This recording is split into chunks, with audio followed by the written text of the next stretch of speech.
Buenas tardes, licenciada. Gracias. Pues aquí miren que tenemos Licenciado. un contenido más o menos grande que dar. Buena tarde, qué gusto oír de ustedes si ya están puntualmente en la plataforma. Vamos a trabajar un poco la convención sobre relaciones diplomáticas, aunque tengo también lo de el Ministerio de Relaciones Exteriores, pero creo que eso ya se los envié, de manera que ustedes lo pueden leer por sí solos. Y esto de la Convención sobre Relaciones Diplomáticas, pues sí toca algunas funciones del ministerio también. Vamos a verla y por favor me indican si la ven, ¿verdad?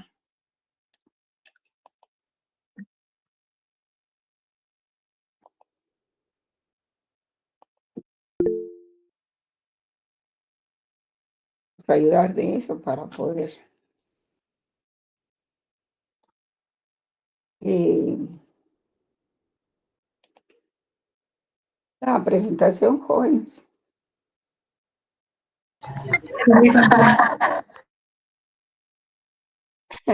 No escuché. Sí, licenciada, sí se mira. Sí. Ah, ya. Ay. Bueno, entonces vamos a apoyarnos en esta presentación para poder trabajar más rápido. Estas convenciones yo ya se las envié a ustedes. A ver, es que hay algunos que están entrando. A ver, mira, puedo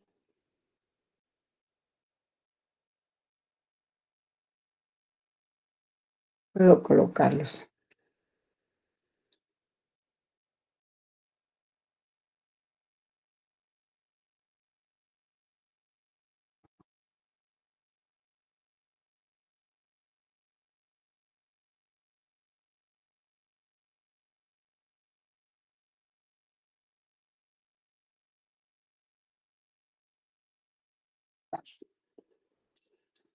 Ahí está.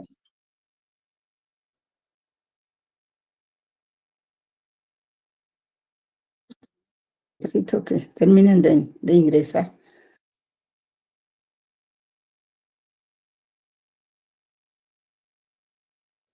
Salón tenemos 91 alumnos.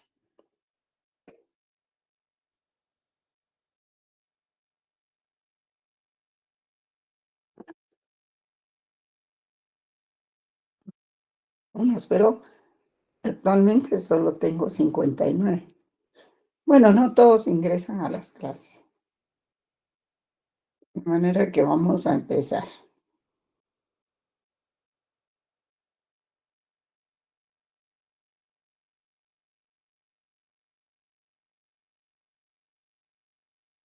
Voy a ver una cosa.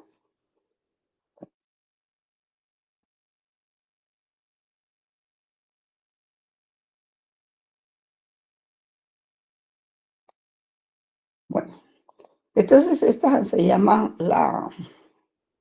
ay, porque esto no me corre. Ahí está. La Convención de Viena sobre Relaciones, Privilegios e Inmunidades Diplomáticas. Ese es su verdadero nombre. Y pues ahí tienen ustedes los datos, cuándo se suscribió, cuándo fue ratificada por Guatemala, cuándo se depositó el primer instrumento, o el instrumento, perdón. Ustedes lo leen, voy a dar ingreso a otros compañeros.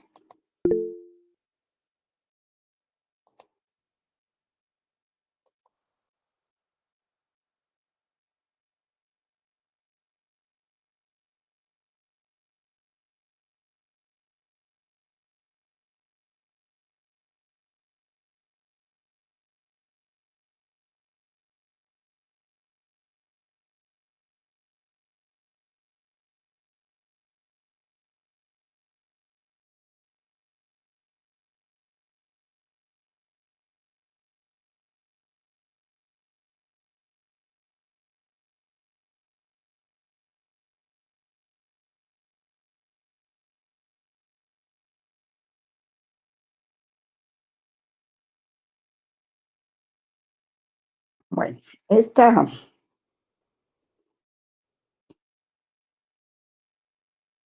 esta convención ya se las envié por el tablón, ¿verdad? Ahí la tienen ustedes. Y no es que voy a preguntar toda la convención en el examen, ¿verdad? Pero sí algunos aspectos torales, ¿verdad? Algunos de los aspectos más importantes, ¿verdad? Empezamos por algunas definiciones, ¿verdad? Por ejemplo, ¿qué es un agente diplomático? Que creo que lo tienen ustedes en sus libros también. El doctor Carlos Lario lo define muy claramente, ¿verdad? Dice que es la persona que representa al jefe de Estado, y siendo que en este se personaliza el Estado mismo, ¿verdad? Por extensión, el agente diplomático personaliza al Estado en el extranjero. Por ejemplo, nuestro ministro de Relaciones Exteriores, pues estuvo mucho tiempo sometido a esas, eh, a esos juicios que le llamo yo, mediante las interpelaciones, que en realidad no querían averiguar nada, sino simplemente mantener al ministro fuera de sus funciones, ¿verdad? Pero así son los diputados. Y entonces el presidente tuvo que viajar cuando el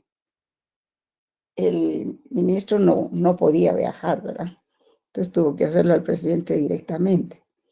Pero realmente también tiene sus agentes diplomáticos, ¿verdad? Como estos, ¿verdad? ¿Qué es el agente diplomático? Pues es eso que ustedes están leyendo ahí, ¿verdad? En general, los agentes diplomáticos son los encargados de dar a conocer frente al Estado en el cual están delegados la política exterior del país que representa, ¿verdad? Pero no debe confundirse diplomacia con política exterior. Eso ya lo habíamos dicho y reiterado varias veces en la clase. Sí, acuérdense que la función del, del embajador es eminentemente política, ¿verdad? Y tiene que, nuestro embajador en México nos está constantemente informando al gobierno de Guatemala de qué es lo que sucede, los principales acontecimientos políticos en ese país, como los embajadores que están en Guatemala informan a sus respectivos países. Vean estas otras definiciones, como la diplomacia, ¿verdad? ¿Qué es la diplomacia? Pues ya ven ustedes, es el instrumento mediante el cual se lleva a cabo la política exterior. ¿Pero qué es política exterior? Conjunto de decisiones tomadas por un gobierno en relación con la posición del Estado frente a otros estados. Eso no se les olvide, y su actitud dentro de las organizaciones y conferencias internacionales. Este nombre que yo les puse aquí, Sorensen, les puse el año en que se publicó y la página en que está, es porque el padre del derecho internacional escrito fue Max Sorensen. Él escribió el primer libro sobre derecho internacional, donde recogió todas las corrientes, las teorías, todas las etapas históricas del derecho internacional, donde le dio nombre y apellido a tanto concepto, ¿verdad? Y por eso es que hay que conocerlo. Hay otros escritores, por supuesto, pero que ellos se han basado en Sorensen. Vamos a ver aquí. Entonces quedamos aquí, ¿verdad? ¿Qué es la diplomacia y qué es la política exterior? Aún la diplomacia tiene su propia definición. Ustedes pueden ver aquí quienes integran la misión diplomática. No se los voy a leer porque ustedes pueden leerlo ahí exactamente.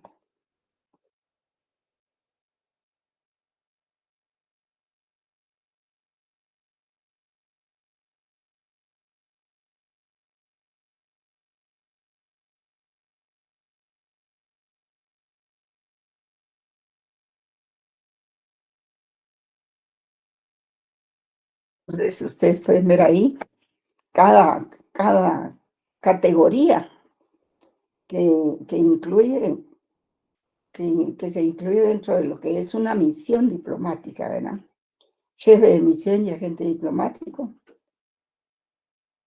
el miembro de la misión, que es miembros del personal de la misión, a quienes incluye como es el personal diplomático, el personal administrativo, técnico e incluso de servicio de la misión. También incluye a miembros del personal diplomático, el personal de la misión que posee esa calidad. También miembros del personal administrativo y técnico y todo lo demás que ya les dije, ¿verdad? Hasta hay criado particular con estatus diplomático, ¿verdad? Aquí tenemos cómo es que se hace el nombramiento del jefe de la misión. Esto grábenselo, por favor.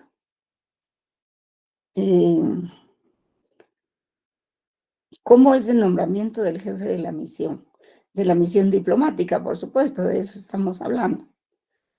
Es lo que se conoce como el placet. Esto lo tienen ustedes en sus libros, en las primeras hojas de la quinta unidad del doctor Carlos Larios, el placet.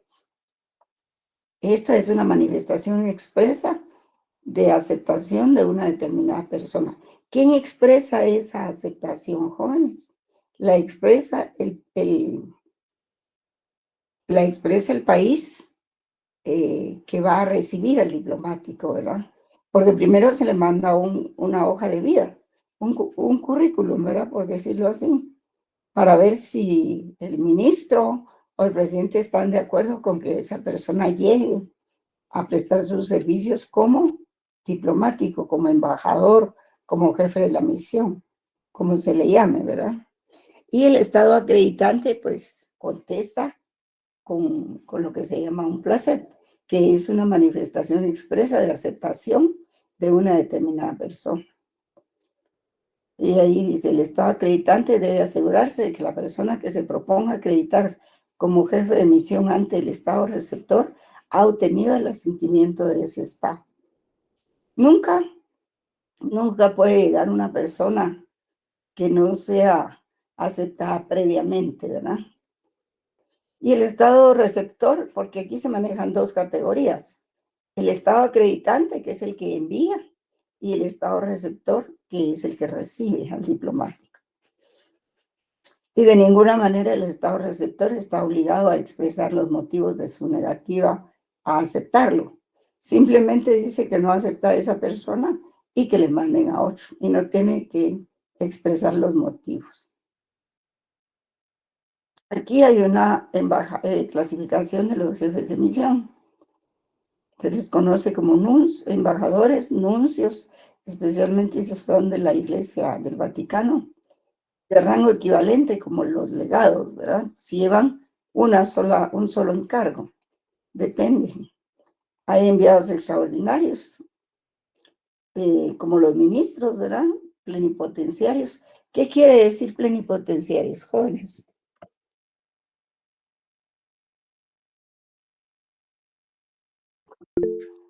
¿Sí? Que van con Ya, plenos. buenas tardes. ¿Sí? Eh, Plenipotenciario es que es una persona que está autorizada a tomar decisiones en nombre del Estado sobre diversos asuntos de manera amplia y plena, ¿verdad? Sí, correcto, cabal. Eso es que va con las plenas potencias, ¿verdad? Para tomar decisiones, como dice el compañero, para analizar, o para rechazar, o para hacer comentarios. Eso es. ¿Y quiénes son los de plenipotenciarios? Pues generalmente es el ministro y el presidente, ¿verdad? También lo es algunos embajadores, ¿verdad? Otros residentes o internuncios, hay encargados de negocios, y digamos que los dos primeros se acreditan frente al jefe de Estado, los embajadores y los nuncios, ¿verdad? Y los de la tercera solamente ante el ministro de Relaciones Exteriores. Siempre hay un protocolo ahí, ¿verdad? Un orden a seguir. También hay colaboradores de los jefes de la misión, que poseen también rango de diplomáticos como colaboradores. Y pueden ser secretarios, consejeros, agregados, sean civiles, militares, culturales, comerciales, de relaciones públicas, etc. Y su personal administrativo. Y existen colaboradores indirectos, o de menor categoría, que se les conoce como personal de servicio. Sí, después de la Segunda Guerra Mundial se fortaleció a las embajadas con este tipo de personajes, ¿verdad? Que son colaboradores o agregados en distintas ramas. Ya, por ejemplo, la Embajada de Francia tiene su embajador y tiene su agregado comercial, que es muy importante porque por medio del agregado comercial es que Francia puede intercambiar y vender tecnología en el país y en otros países. Y lleva personas para que se entrenen o que vean cómo funcionan algunas tecnologías, ¿verdad? Y luego pues vienen al país y pueden dar una charla o se puede hacer una empresa con esa tecnología, etcétera. Entonces ellos mantienen por medio del agregado comercial ese intercambio, que es muy importante. Por eso estos agregados vinieron a fortalecer las embajadas. Entonces, ¿qué incluye la misión? Dice. Las credenciales. Se presentan las credenciales y se acredita la embajada, ¿verdad? Y terminan cuando, si en caso fallece el jefe de misión o el embajador. También otras credenciales es el pasaporte diplomático. También los plenos poderes que van acreditados en una nota, ¿verdad? O plenipotencia para negociar asuntos de su gobierno. Digamos que la vez pasada se convocó a una reunión de la Convención de Especies en estado de extinción, en peligro de extinción. Se enviaron algunos personajes, algunas personas especializadas, digamos, biólogos y todo eso, a esa reunión, pero había que darles un documento que los acreditara para ir solo a esa misión. ¿Y quién extiende ese documento? Pues lo extiende el ministro de Relaciones Exteriores. Y ya el trabajador de aquí designado ya sea del CONAP o del Ministerio de Medio Ambiente, con su credencial, ¿verdad? Pero solo a cumplir esa misión, no más. También las instrucciones públicas y secretas y mixtas, generales y especiales, pero esto ya es de misión a misión o de gobierno a gobierno, ¿verdad? La clave o cifra para comunicarse confidencialmente y seguridad y también los locales de la misión. Todo esto incluye la misión. Vamos a ver si hay alumnos esperando, jóvenes.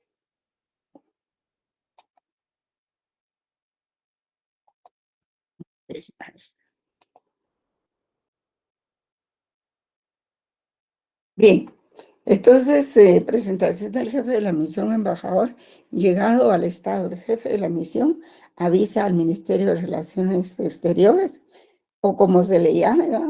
En México se le llama secretaría, no ministerio, y presenta las copias de estilo, que son unas notas donde se acredita quién va como embajador, se presenta y todo. Y también se les llama copia de credenciales, ¿verdad? Solicita audiencia con el jefe de Estado y en su oportunidad presenta a sus credenciales. Si quiere, puede pronunciar un discurso o bien solo hacer un intercambio ahí de palabras o de manos y nada más, ¿verdad? El protocolo de presentación de credenciales es el propio de cada estado. Cada estado sabe cómo realiza ese acto. Las funciones de la misión, ¿cuáles son las funciones? Léanlas bien.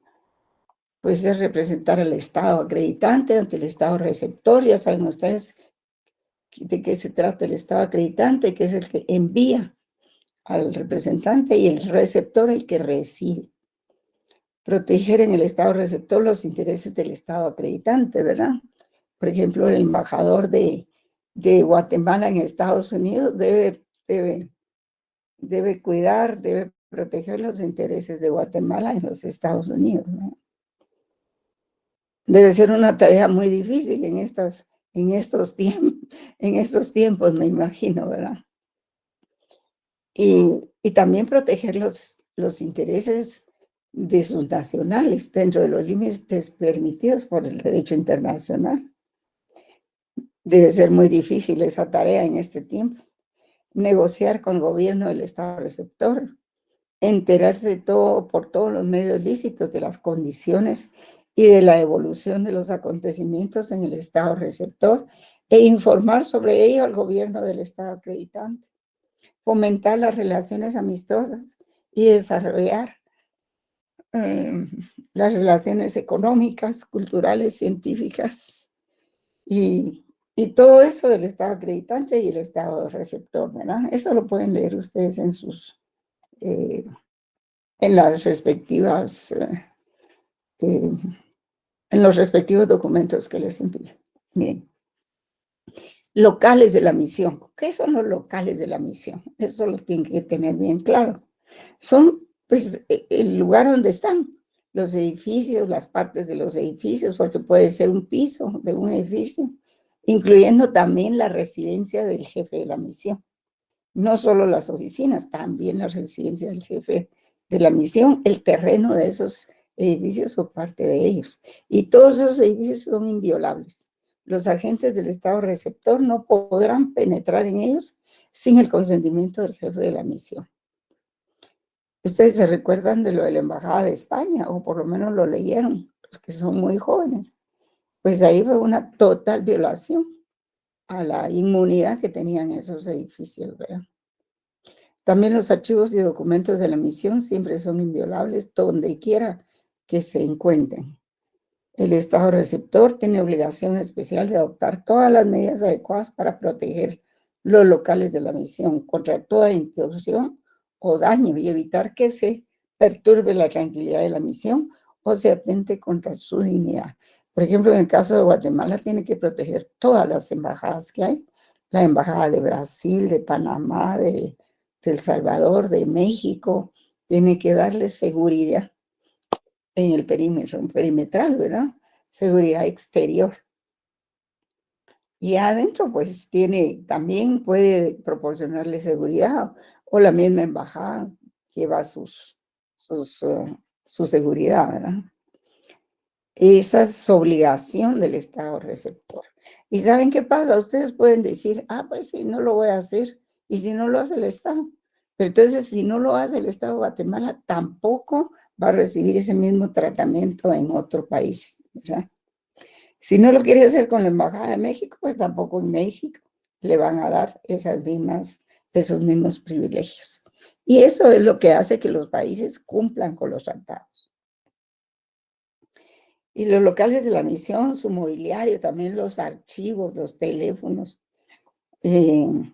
así como los medios de transporte, digamos, los vehículos que tengan para transportarse, ya sea personales o de la misión, pues tampoco pueden ser objeto de ningún registro, requisa, embargo de ejecución. Si, por ejemplo, detienen al carro de un embajador en la carretera, la policía no puede ni pedirle documentos, ni sacar al embajador del carro, ni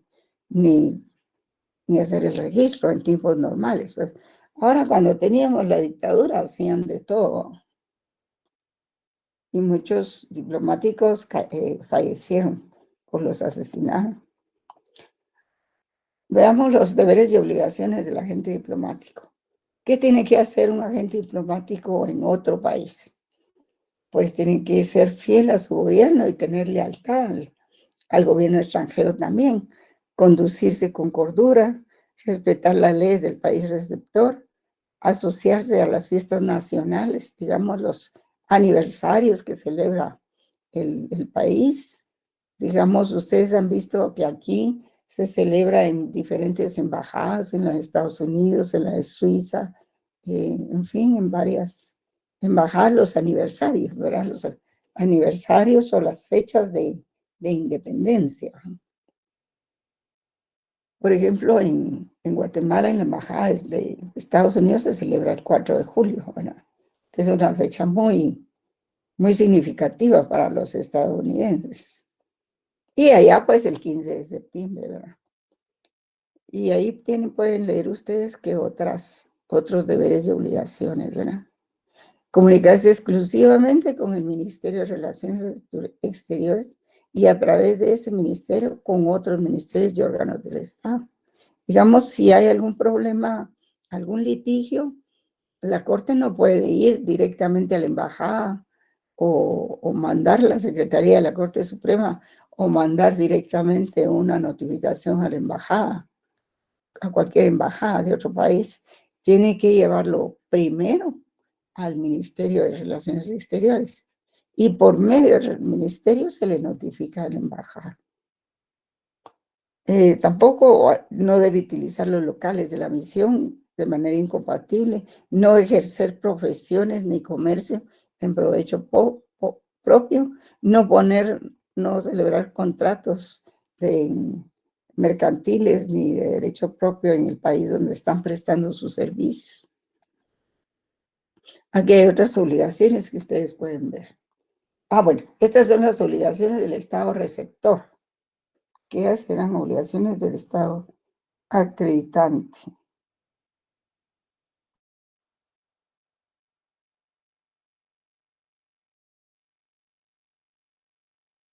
Garantizar la libre comunicación, pues sí, el Estado receptor tiene que ponerles internet o el otro, ¿cómo se llama? Skyline o lo que sea. Tiene que ponerlos en comunicación con el mundo, facilitarles medios de comunicación, teléfonos, todo eso. Todo eso lo costea el Estado receptor, ¿verdad? Por ejemplo, en Guatemala es el Estado de Guatemala el que tiene que darle todo eso a las embajadas. Si no tiene locales, pues tiene que alquilar un local para que sirva la embajada, ¿verdad? Para sus funciones. Y tiene que darle todo el mobiliario para que puedan desarrollar sus funciones también. Vehículos si es necesario para garantizar la libertad de movimiento, ¿verdad? Tiene que darle seguridad nacional, personal a los miembros de la misión, instruir a sus funcionarios a que respeten los privilegios e inmunidades de los agentes diplomáticos y sus familiares, y eximir a los agentes diplomáticos de toda prestación personal, servicio público y cargas militares, ¿verdad? Tales como requisiciones, contribuciones y alojamientos militares. Todo eso no tiene obligación el país. Los privilegios e inmunidades, pues deben guardar esto ustedes en sus cabecitas, estas diferencias, ¿verdad? Estas definiciones, que la inmunidad se refiere a la facultad de quedar fuera de la jurisdicción del Estado que recibe a los agentes. O sea que los embajadores aquí no están sujetos a los tribunales, ¿verdad? Ni a la justicia guatemalteca. Claro, que se ocurre, por ejemplo, un delito flagrante. Entonces sí detienen inmediatamente al diplomático, ¿verdad? Ahí sí que mientras se averigua. Pero en todo caso, pues mientras un juez participa y revela la situación, pues tienen que ir a su embajada, tienen que entregarlo a su embajada. Y si el individuo es peligroso y es delincuente y todo eso, pues lo que se pide es su expulsión del país inmediato, ¿verdad? Pero porque eso no implica irresponsabilidad jurídica, es que el secretario del embajador mató al otro, no, eso no significa que queden fuera de la responsabilidad, ¿verdad? Ahora bien, fíjense bien, la inmunidad se refiere a la facultad de quedar fuera de la jurisdicción del Estado que recibe a los agentes diplomáticos. Podría decirse la jurisdicción judicial y administrativa, ¿verdad? Eso faltó ahí. Lo que no implica irresponsabilidad jurídica. Pero los privilegios son otros. Una cosa es la inmunidad y otra cosa son los privilegios diplomáticos. ¿Y estos qué son? Pues estos están más restringidos que las inmunidades y se refieren a la exención de impuestos, exención de aranceles aduanales, etc. Las inmunidades se refieren a la persona, a su casa y a su correspondencia. Los privilegios diplomáticos son las exenciones de impuestos en general. Digamos, cuando se nombra a un embajador, digamos, de México o de Estados Unidos, pues ellos vienen con todo su equipaje personal y el de su familia. Y viene todo el equipaje de la familia y todo constituye lo que se llama la valija diplomática, que no puede registrarse. Entonces ingresan por una parte especial que se ha fijado en el aeropuerto donde se reciben a los diplomáticos, llegan con todo su equipaje, incluso traen sus vehículos, ¿verdad? Y al Ministerio de Relaciones Exteriores pues les piden exención de impuesto de circulación, exención de impuestos aduanales, e incluso piden hasta, ¿cómo se llama? De franquicia. La franquicia implica que no pague impuestos de ingreso. Entonces, a eso se refieren los privilegios diplomáticos, a las exenciones de impuestos propiamente, de aranceles aduanales, etcétera. Luego, la inmunidad es otra cosa.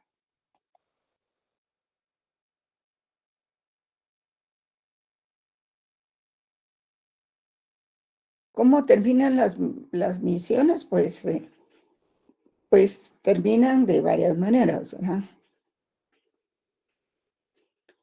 Pero aquí hay una recomendación todavía. El agente diplomático no ejercerá en el Estado receptor ninguna actividad profesional o comercial en provecho propio, ¿verdad? No puede poner ahí su negocio de sombreritos típicos, ni de dulces típicos, ni cosas así, ¿verdad? Ni puede prestar servicios. Ahora, las funciones del agente diplomático terminarán principalmente por comunicación del Estado acreditante al Estado receptor, cuando señala que las funciones del agente diplomático han terminado y cambia a su embajador. Generalmente esto se da cuando hay cambio de gobierno en algún estado, entonces cambian los embajadores. A veces no, ¿verdad? O cuando el Estado receptor le comunique al Estado acreditante que se niega a reconocer al agente diplomático que tiene en su país como miembro de la misión. Y pongamos que el embajador no quiere moverse, a pesar de que ya lo han destituido, entonces tiene que el Estado acreditante comunicarle al Estado receptor que ya no reconoce a ese agente diplomático. Hay quienes se encariñan, ¿verdad? Por ejemplo, en Guatemala pasa mucho eso, que se encariñan con Guatemala y no quieren salir. Entonces, también en caso de conflicto armado, el Estado receptor tiene que dar facilidades para que las personas que gozan de privilegios e inmunidades y no sean nacionales del Estado receptor, así como sus familias, sea cual fuere su nacionalidad, puedan salir de su territorio lo más pronto posible. Sí, en el caso de guerra, por ejemplo, en Irán, me parece, Afganistán, creo yo, cuando se entregó el poder de los estadounidenses a los afganos, creo que fue a los, ¿cómo se llaman? Este grupo terrorista que quedó en Afganistán, jóvenes. Talibanes, Los licenciado. talibanes, cabal. Entonces el gobierno tenía que velar porque todas las cosas de Estados Unidos fueran sacadas con cuidado, pues, y fueran todas. Y ahí fue donde mucha gente, muchos iraníes, muchos afganos querían salir en los aviones de Estados Unidos, pues. Ahora bien, si bien es cierto que se protege la salida de las embajadas, pues no es necesario que el consulado salga de una vez, porque los consulados tienen otras funciones y ellos tienen que seguir registrando nacimientos, fallecimientos y todo eso. Entonces, no necesariamente cuando sale el embajador, tiene que salir el cónsul. Y eso es en todo el mundo, ¿verdad? En todo caso, el Estado que esté en guerra, aunque estén en guerra, estuvieran en guerra Afganistán contra Estados Unidos, el gobierno de Afganistán tiene que dar todas las facilidades para proteger los bienes de Estados Unidos, aunque sea su enemigo. Y si no, se le pueden encargar a un tercer país que está ahí situado en ese país para que las cuide, para que las guarde, ¿verdad? Y tiene que poner también los medios de transporte indispensables para tales personas y sus bienes, ¿verdad? Tiene que facilitar todo. Seguimos aquí con la ruptura de relaciones. El Estado de receptor estará obligado a respetar y proteger, aún en caso de conflicto armado, los locales de la misión. Sí, no pueden permitir que entre toda la turba a los locales de la misión, ¿verdad?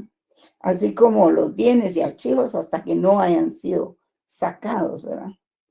El Estado acreditante podrá confiar la custodia de los locales de la misión, así como sus bienes y archivos, a un tercer Estado aceptable para el Estado receptor. Por ejemplo, si Estados Unidos no hubiera podido sacar en Afganistán todos sus documentos, podría habérselos confiado a un país amigo, ¿verdad?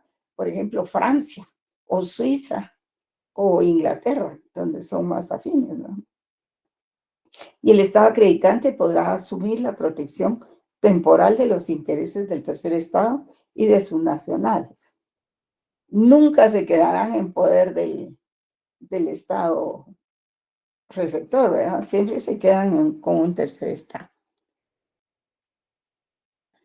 Pero aún así les tiene que dar protección. Acreditación de los jefes de la misión. Pues ustedes vean ahí cómo se acreditan los jefes de misión, ¿verdad? Que cuando se encuentra la persona idónea que ya se ha mandado la información de él al Estado receptor, pues el Estado acreditante podrá notificar a los Estados receptores interesados la acreditación de un jefe de misión ante dos o más Estados, o bien destinar a ellos a cualquier miembro del personal diplomático, salvo que alguno de los Estados receptores se oponga expresamente. Y si un Estado acredita a un jefe de misión ante dos o más Estados, podrá establecer una misión diplomática dirigida por un encargado de negocios ad interim en cada uno de los Estados, en el que el jefe de la misión no tenga su sede permanente. Sí, en Guatemala sucedía que había ahí, me recuerdo, en la Séptima Avenida, cerca de la Corte Suprema, había un edificio que tenía la representación, la misión de Suiza,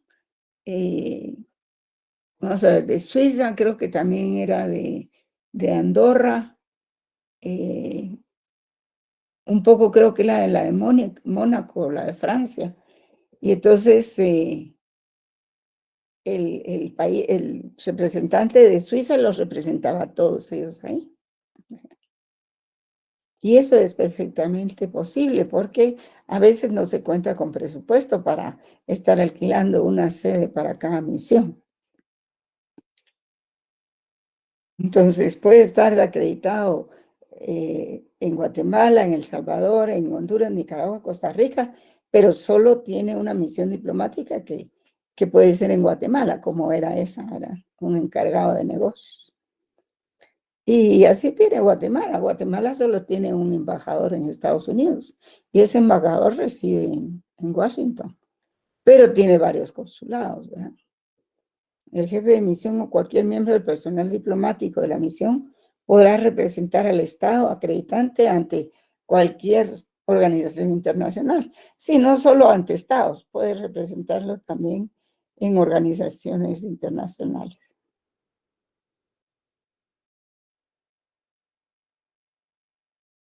Y debe asegurarse de que obtuvo el asentimiento del país receptor, ¿verdad? Si es negativo, entonces ese país receptor no está obligado a expresar los motivos de su negativa.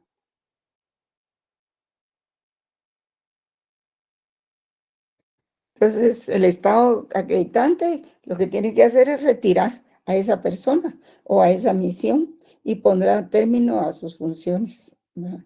Según proceda, aún antes de su llegada al territorio del Estado receptor. Si, por ejemplo, ya va de viaje por tierra y el país receptor dice, no, no quiero a esa persona, aún en ese momento puede dar la orden de regreso de esa misión que es rechazada por el país receptor, ¿verdad? ¿Quiénes pueden ser acreditados? Ustedes pueden leer ahí. Pueden dos o más estados acreditar a la misma persona como jefe de misión ante un tercer estado. Y eso es lo que tiene Guatemala. Guatemala no tiene un embajador en cada país. No podría por cuestiones presupuestarias, ¿verdad? Sino que Guatemala creo que tiene 48 representaciones u 88 representaciones y, y pues tiene unos 40 embajadores realmente. No puede tener tantos representantes. Si son 200 países, imagínense ustedes, 202 o 208. No puede mandar 208 embajadores, ¿verdad? Entonces, se ayuda de este mecanismo, que un mismo embajador pueda representar a Guatemala en varios países, sobre todo en los países del Medio Oriente, ¿verdad? Y en el Lejano Oriente también, que es donde está ya Japón y todo eso.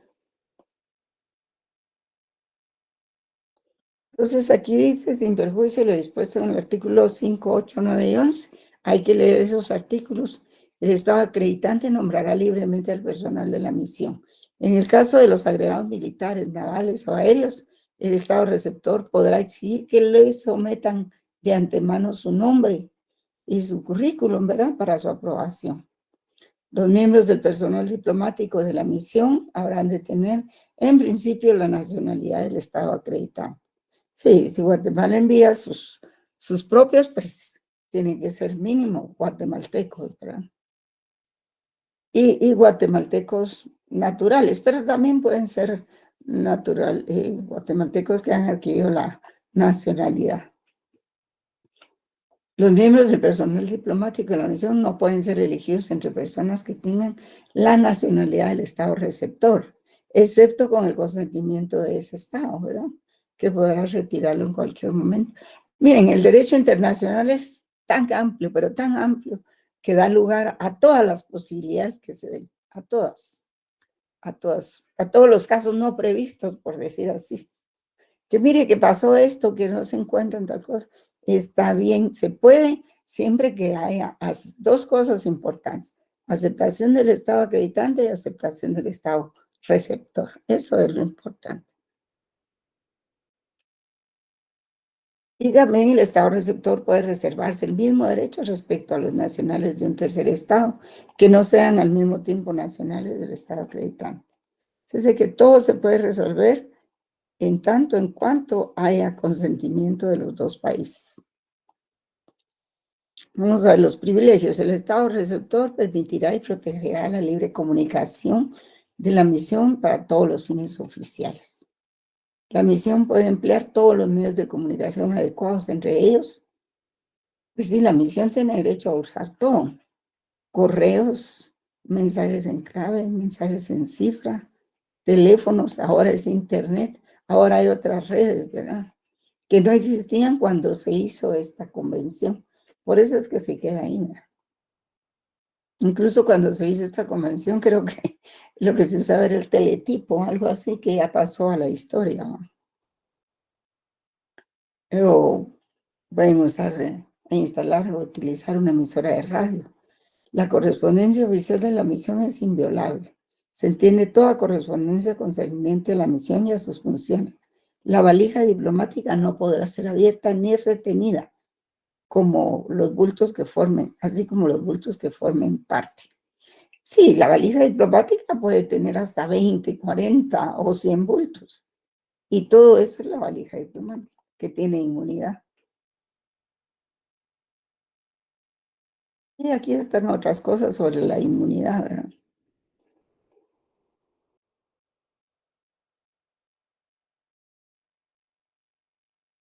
y si se da una acción sucesoria en la que el agente diplomático figure a título privado en nombre del Estado acreditante como ejecutor testamentario, administrador, heredero o legatario, esto es una excepción, ¿verdad?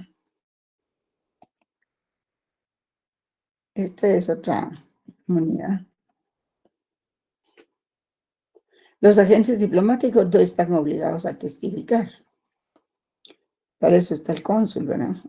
El agente diplomático no podrá ser objeto de ninguna medida de ejecución, salvo en los casos previstos en los incisos A, B y C del párrafo 1 de este artículo, y con tal que no sufra menoscabo la inviolabilidad de su persona o de su residencia. La inmunidad de jurisdicción de un agente diplomático en el Estado receptor no le exime de la jurisdicción del Estado acreditante. ¿Sí ves? Cuando vuelve a su país, ahí es donde lo tendrían que juzgar, ¿verdad? ¿Tienen la convención a la mano, jóvenes, o no?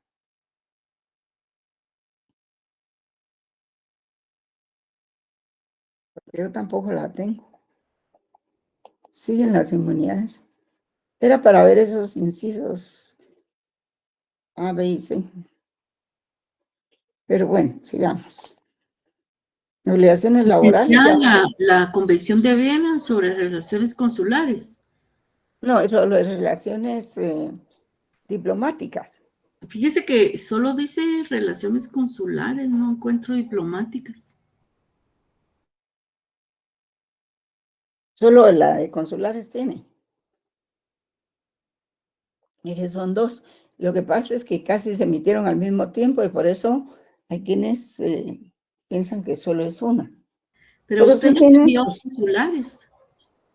Ah, Usted nos envió la de consulares. y la de diplomático, ¿no? Esa no la envió. Ah, no me diga. Entonces la voy a enviar de una vez hoy. Creí que ya se las había enviado. Es una que tiene un cintito rojo en la primera página.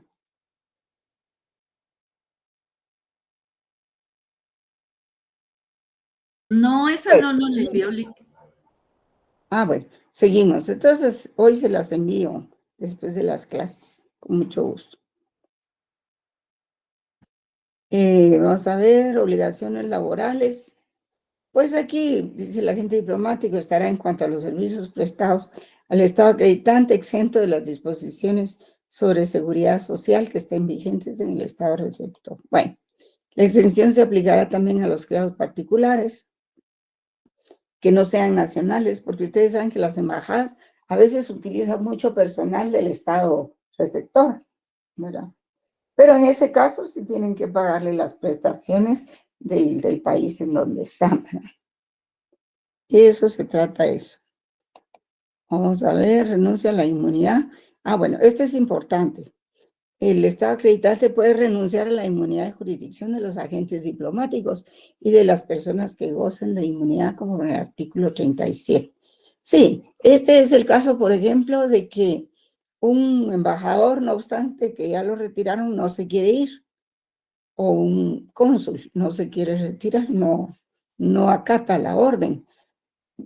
Puede ser que sea por cambio de gobierno o qué sé yo, ¿verdad? Entonces, esa renuncia a la inmunidad de jurisdicción de esos agentes diplomáticos que está retirando el gobierno acreditante, tiene que ser por escrito, ¿verdad? Tiene que ser por escrito, no puede ser verbal.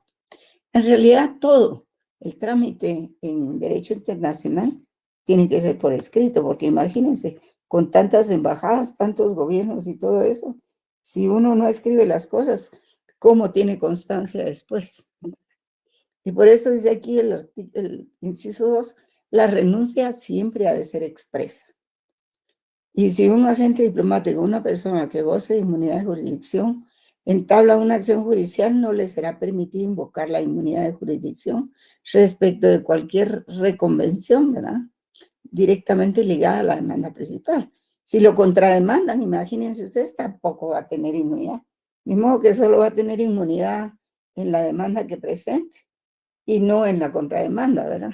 No se puede.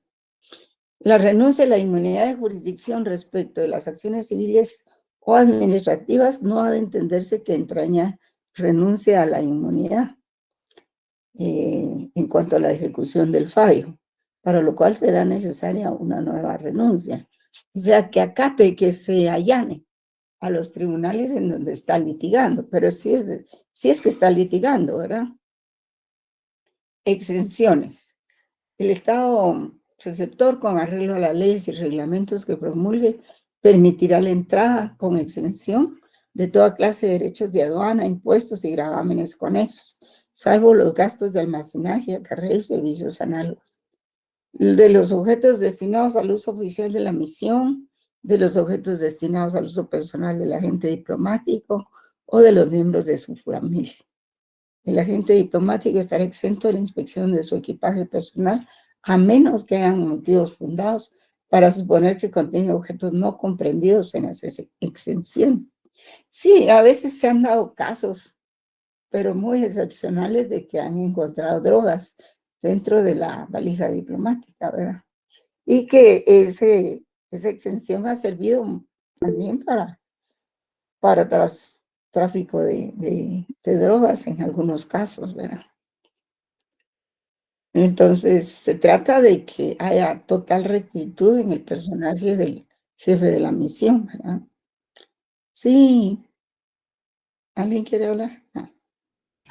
Perdón, Lick, ¿ha habido algún caso donde algún embajador renuncia a su inmunidad aquí en Guatemala?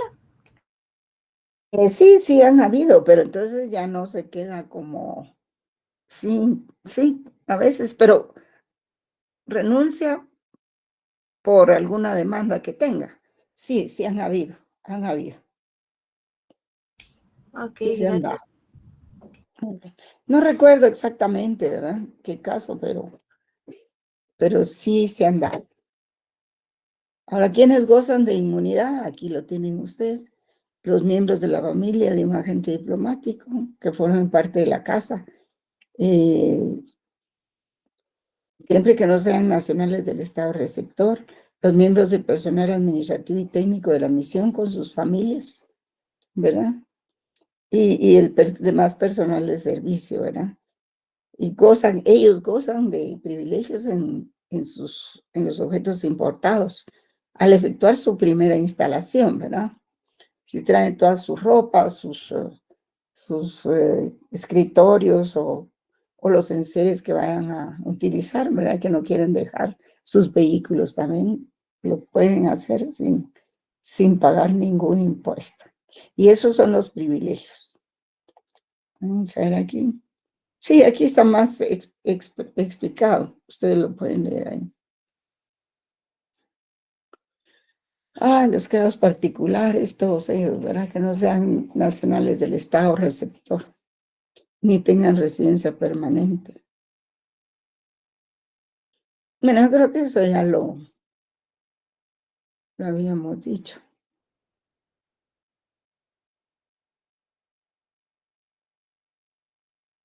Aquí hay otras exenciones también.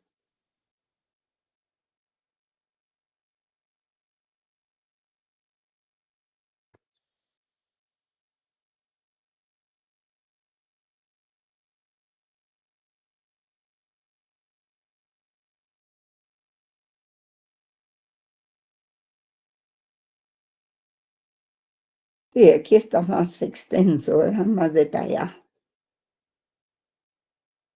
Esta convención también está en el libro del doctor Carlos Larios, en lo que se refiere a lo que estamos viendo. Está ahí dentro del texto del libro. Pero les voy a mandar la convención de todas maneras para facilitarles el estudio. Sí, sí.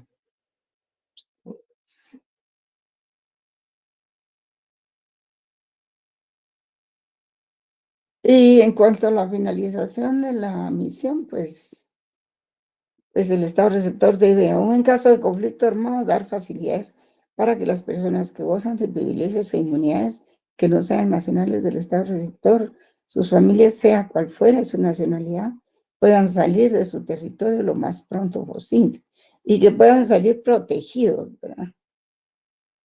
Si no les da tiempo a llevarse sus enseres, pues, o los archivos de la misión, pues los pueden dejar a cargo de un tercer estado amigo de ellos, ¿verdad? Y poner a su disposición los medios de transporte indispensables para tales personas. Y eso lo tiene que hacer el Estado receptor. Por ejemplo, en el caso de los talibanes, muy talibanes, pero tenían que facilitar toda la salida para que Estados Unidos pudiera llevarse todas sus cosas, porque si no, pues ya saben, les cae. Y en cuanto a la ruptura de relaciones, pues es lo mismo, ¿verdad? Creo que esto es lo mismo. Así es de que tenemos tiempo todavía. No sé si se animan a que veamos las funciones del Ministerio de Relaciones Exteriores, o lo vemos el viernes. Viernes está bien, licenciada. Es bastante Viernes contenido. está bien, pero ahí asisten, Ya. porque ya asisten un 20% y ahí después dicen que uno no dio la clase. Muy bien, jóvenes. Entonces dejamos ahí, ¿verdad? Sí, realmente 45 minutos son suficientes para trabajar. Ya después de ese tiempo ya se pierde la atención. Licenciada, una consulta con el tema del trabajo ¿Sí? que tenemos que hacer. Como ese trabajo es para el primer parcial, ¿correcto? No, es para el segundo parcial. Ok, entonces el primer parcial básicamente va a Porque, ser con porque toda la como, información que usted nos ha dado. como tenemos 40 puntos para el segundo parcial, entonces vamos a hacer un examen de 30 puntos en el segundo parcial, igual en el primer parcial. Y los otros 10 puntos son los del trabajo, ¿verdad? Pero lo que pasa es de que como tenemos muy pocas clases y hay que hacer exposiciones, entonces vamos a tratar de que sean las exposiciones después de que terminemos estos puntos, ¿verdad? Digamos, podría ser después de los primeros parciales. Podríamos empezar con las exposiciones y la entrega de trabajos. Un poquito antes del examen del segundo parcial, ¿verdad?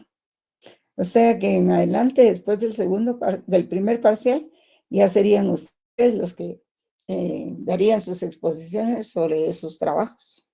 ¿Estamos de acuerdo, mi estimado profesor Seón? No sé si está presente. Sí, licenciada, aquí me encuentro y estoy de acuerdo con sus directrices. Muy bien, muchas gracias. Pues estamos en eso, ¿verdad? Que vamos a hacerlo para el segundo parcial. De manera que ustedes para hacer sus trabajos tienen todavía tiempo hasta que finalicen los primeros parciales. A partir de ahí es que sí quisieran que empezáramos ya a hacer las exposiciones de los trabajos, a partir de la primera clase del segundo parcial, ¿verdad? Entonces estamos claros, ¿verdad, jóvenes? Hasta pronto. Sí, licenciada. Muy bien, pasen buena tarde. Feliz Hasta el tarde. viernes. Nos vemos el viernes. ¿Qué pasa? Feliz tarde, Ligda. Está fónica. Feliz tarde. Igual que Poquito. Poquito.